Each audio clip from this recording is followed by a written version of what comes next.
Hi, Mark. Hi, Sharon. How's your day been?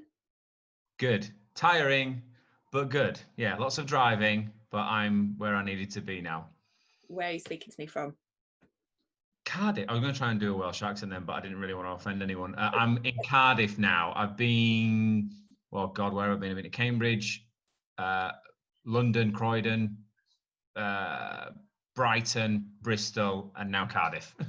Yeah, so lots of driving. But I have a companion with me. Nothing good, just John. All right, well, you just touched on Cambridge there, so I'm going to use that. So we're talking about sustainability today, aren't we? I understand you've got some pretty impressive credentials in the sustainability area. Anything to tell me about or flash at me? Keep it clear. Well, I went to Cambridge, my dear. Mhm. The reason why I went to Cambridge, as the colloquials call it. No, I did a master's in sustainability at Cambridge. It was a 4-year master's, part-time, fantastic course. I think the vast majority of the students were international, so it was brilliant to find out about what challenges they've got. What did I learn out of it? I'm adamant I won't swear, but we are screwed in a lot of ways in terms of where the planet is and what we need to do with it. But being Cambridge is the highest institution, or the highest institution in the world in terms of academia. So I feel well armed to wax lyrical about all the things that is green. Excellent. Well, before we get into any of that, because I'm sure you're going to hit me with it, tell me about MKL's spirit animal and how that fits in with what we're talking about today. Well, I always like to have a spirit animal. I've had various ones over the years, more so computer gaming. But for MKL, we wanted to use the bee, which is on our uniforms, the mighty binary bee. The reason why we use the bee is I think it's a fantastic way to explain IoT to people. Bees are very much like sensors. They go out and they collect the pollen or the data, as we describe it, and bring that back to the hive, which subsequently makes something beautiful with it, which is honey, or we create beautiful spreadsheets and loads of cool infographics with the data. But for us, as well as it being a very easy way to explain IoT, bees are very much part of the ecosystem, so it works very well from a sustainability point of view. Did you know, for example, Sharon, that in certain parts of Asia, the mighty bee no longer exists because they've killed them with local pollutants and pesticides, etc. So you have armies of people, and I mean thousands of people, going into the fields, and they've got little things that look like feather dusters, and they shake them around. And what they're doing there is pollinating. So they're doing something that we used to get for free from nature because they've killed all the bees. So no, big up to the mighty bee. Brilliant. Okay, thank you. I love that. So if I'm thinking about from a company point of view, if I've got a carbon zero or carbon neutral target, how can MKL help me get there? What do I need to be thinking about? Well, firstly, well done. Congratulations. If you've got that target, then no doubt you've publicized that somewhere. So in very straight terms, you've got your neck on the chopping board now for that. And what the great thing is about these organizations, one in particular that we work very close with is Weights. They've got a zero carbon target by 2050. What we really like about that is the management have set big, hairy, audacious goals, something that we like to do. How we positioned ourselves in that environment, and to any other people looking at zero carbon targets, is firstly is understanding where your energy is going and understanding how much carbon you are emitting. That's a great place to start. I think once you've done the target, then understand what's going on. Once you understand what's going on in terms of how much energy you're using, what's using that energy, and how much carbon you're emitting, then you can start to put some cool things in place to mitigate that. And I don't mean putting nice brochures up around the office saying switch lights off. That's important. But from our point of view, it's all about technology, controls, and turning things down, turning things off remotely when they're not needed. That's how we can help. So tell me a little bit lower level detail on that then. So if I've got a large office and I want people to know how I'm doing towards my carbon target, what should I be thinking about? How can you guys help me? Well, there's a live example at the moment. One of the things that we're doing this week is we're going around and surveying the vast majority of them are offices, be that single floors, landlord, or to big 7 or 8 story full buildings that this client owns. What we are recommending is it's great putting in technology to monitor what's going on, to give that to the senior management or facilities management team or whatever that might be. But we like to show people, and what I mean by show people is people actually in the organization itself. So people at their desks, people who go and do their job. And how do we do that? We put live dashboards up around the office. And what I mean by that is someone will come in the morning and maybe someone turns the boiler on, or they turn the lights on, or they put the emergent heat, whatever that might be. If you have a live dashboard in the reception area and you see the kilowatt hours go whoop and the carbon go whoop as a result of that, that's great when you turn something on, but more importantly, when you turn that off, you can see, so you can see your direct impact as a result of your actions. And that for me is really powerful. Great. Okay, thank you. And so you told me when you first started the call that we're screwed. Tell me a bit more about that. Oh God. I'm not going to go into loads and loads of details of the charts and the data, because I think for in a lot of ways that's where climate scientists have really lost the fight, so to speak, is that they've got too bogged down in the data and they've made it too big for people to understand what part they can play. But it is true. You look at any data and the way that the planet has evolved. I know a lot of people will say it's naturally heats, it naturally warms. Of course it does. It does. The data shows that. But you look at when Homo sapiens came on the planet, and then subsequently what the carbon is and what the emissions are as a result of us being here. Doesn't take a rocket science to work out the correlation to why that is. However, it is not all doom and gloom. It can be changed. It really can be changed. But it sounds a cliche. We're already on the back foot with this. A lot of the time, it's like pushing water uphill with a fork. But it doesn't have to be hard. It really doesn't have to be hard. Technology can help a lot. Significantly, but also there needs to be the human element into it as well. And what I mean by the human element, it is making the decisions to use the technology in the first place. So talking about technology, you've had a bit of a win this week, haven't you? You've had some good news today. Yeah, I can't go into too much detail about it, but first of all, it's great getting validated. And what I mean by validation is, for those that are watching this who have started a company or are in a company and they've got a program to run or a vision or something like that, and you are adamant that it is the right thing, there's nothing better than getting validation that you are right and you are on the right track. We've just been told today that MKL Innovation are now officially a part of a 5G consortium. What does that mean? It means that we're coming together as a group of companies to tackle a real interesting challenge within, let's just call it manufacturing for now, and how IoT visualization and IoT sensors and private 5G networks can help to optimize that process and also stop things before things go wrong. I know I'm being quite vague, but over the next couple of weeks and months, we'll get more detail about this and I'll be able to share a lot more. But for us to say we're just over 2 years old and now we're part of a 5G consortium, mind-blowing, absolutely mind-blowing. I'd pinch myself if someone said you'd be doing this when we first started the company. I just wouldn't believe them, but that's just me. I'm a pessimist. Well, congratulations. That's amazing news. Thank you. So how does 5G and IoT help to make us more sustainable? Oh my goodness. I think if I go big and then back into small, there's loads of interesting scenarios out there that say human beings should be leisure creatures. And what do I mean by that? In a 5G AI machine learning world, we shouldn't even be at work, really. We've got things that can do that for us, but that's obviously the future, and I'm thinking years and years ahead. For us, it's making decisions quicker.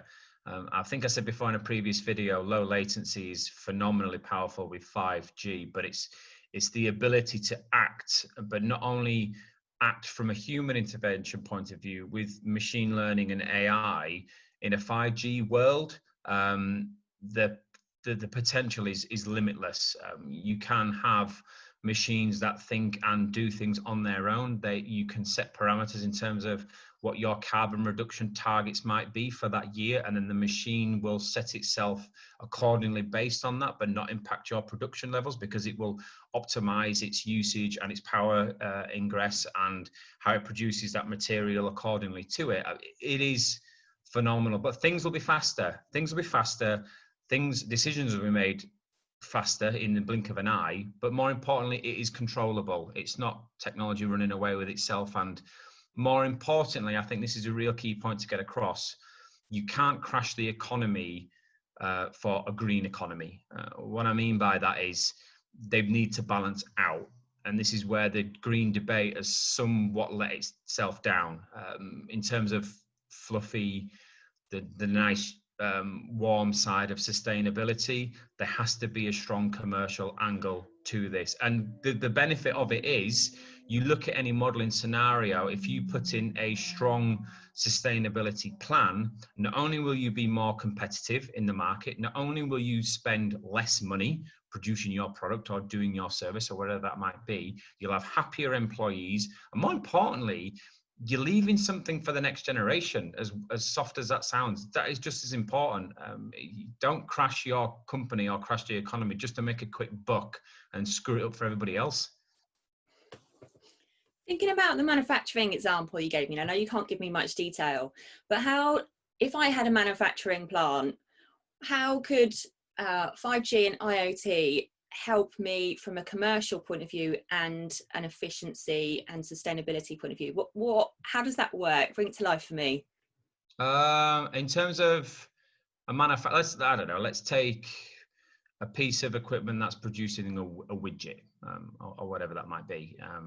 You might know how many widgets you can produce per day, per hour, whatever that might be. You might know the input costs based on the labor and how much the raw material is as a result of that. But what if the machine could optimize your production round based on different factors? And what I mean by that is, what if you could automate your ordering, your stock ordering, your logistics? You know, you've got Tesla trucks that can bomb around on their own. What if you could automate the production line based on global geographic factors? And what I mean by that is, let's say a raw input cost goes up by 2%. Maybe the machine could know this and then subsequently make your widget more efficient using the supply and the stock that it's already got rather than ordering. And what I mean by that as well is, you could also optimize where your production line sits.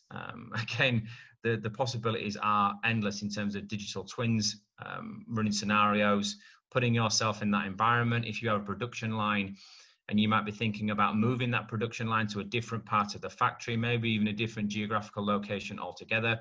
Again, in a 5G world, you could put on a VR headset and you could run those scenarios live. The amount of data that you can put in and manipulate and control without actually moving anything as a result of that, it's just software and a little bit of hardware. You can model that out to your heart's content. Now imagine how much more efficient you could be as a result of doing that. Just sitting there and going, I wonder if we moved our production line to Scotland and we ran the production line between the hours of 8 and 4 instead of what we currently do, and we changed the input cost to this, and we do blah, blah, blah. Well, we need to model all that out. We need to hire statisticians and blah, blah, blah. With AI and 5G and IoT, you can just model that instantly. It's exciting. And I know that might seem a bit scary to some people, but those that get it will run with this and they'll change the world. So for those that don't know what a digital twin is and how it can work, can you just give me a bit of a flavour of how, use an example of a pump? Well, the first thing is digital twins are nothing new.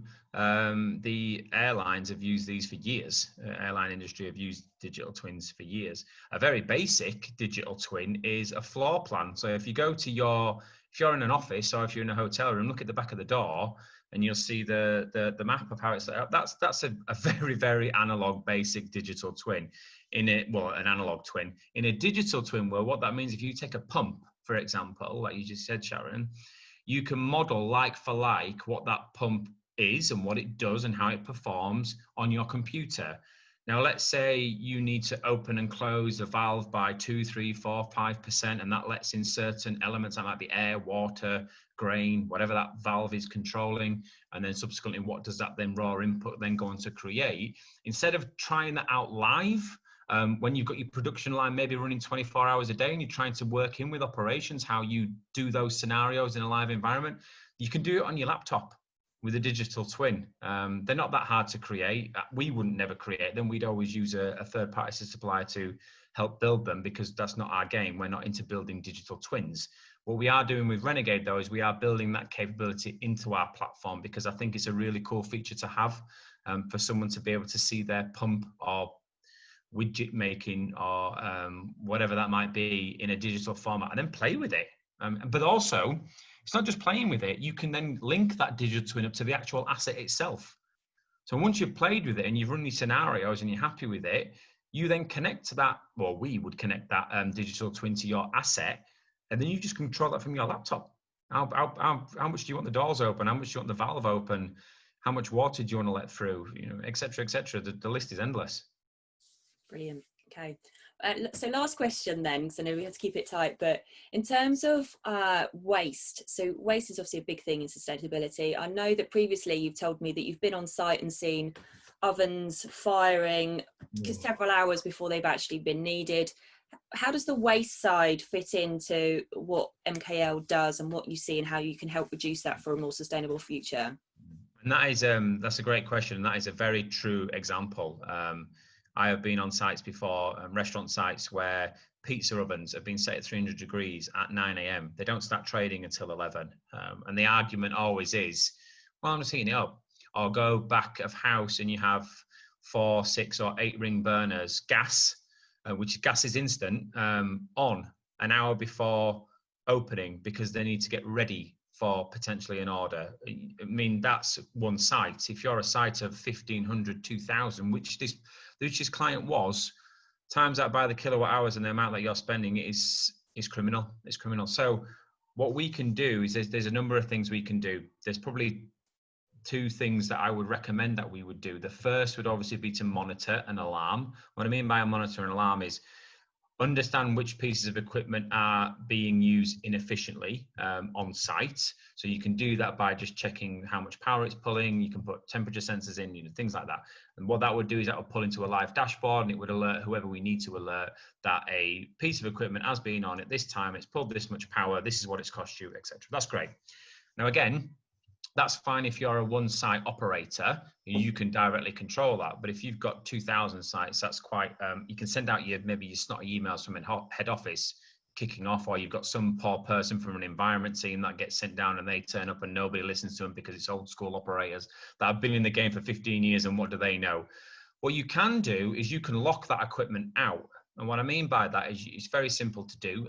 You can put controls on that piece of equipment that will lock it out so no one can control it between specific hours. If you know your operation, and a lot of these businesses do, there's no good reason why you would have the potential to put a cooker on between 8 and 9 or percussion taps, weigh them down with tape to defrost salmon, things like that. That might sound scary. We can control that. The client can control that. Or it can be done automatically. But the first and foremost where we always start is knowing what's going on, pulling that data from across numerous sites into one place, and then giving you the understanding and the ammunition to then do something about it. If you want to go that one step further, then we can talk about controls. And then you see the ridiculous ROIs, which I talked about in a different video. Perfect, thank you. Before I let you go, let's just have a little flash of that pinky ring again. Thank you. Hang on. There Oh. That is Wolfston College, my dear. For those of you who are ill-informed of what Cambridge is actually. I'm from Leeds, by the way. So let's just put that into comparison here. Council Estate Lad from Leeds, and I managed to graft my way into Cambridge. Don't ask me how I did it. I don't know how I did it. I probably bribed someone on, I don't know how, maybe, I don't know, but I ended up getting in there, and my God, it was bloody hard work. But if you are really serious about sustainability, Dr. Theo Walcott or there's Louise at Cambridge Institute for Sustainability, get in touch with them. do the Masters in Sustainability course. It sounds scary, but it will blow your mind. It will terrify the hell out of you, but it will leave you invigorated with some passion to actually do something about it, because they do give you the tools to actually do something about it, rather than just smashing you with we may as well just be dead. All right, any last tips before we go? Yeah, be better. Just be better. It's not hard to do. It really ain't hard to do. We've got the solutions. There's obviously other providers that say that they've got the solutions, but with us, it is, you get what it says on the tin. It isn't hard. It's not expensive, and you can save a ton of cash by doing this stuff, and also help the environment. And isn't that just great to do? So please just be better. Brilliant. Thank you very much, Mark. Speak to you soon. Thank you. Cheers, Sean. Bye. Bye.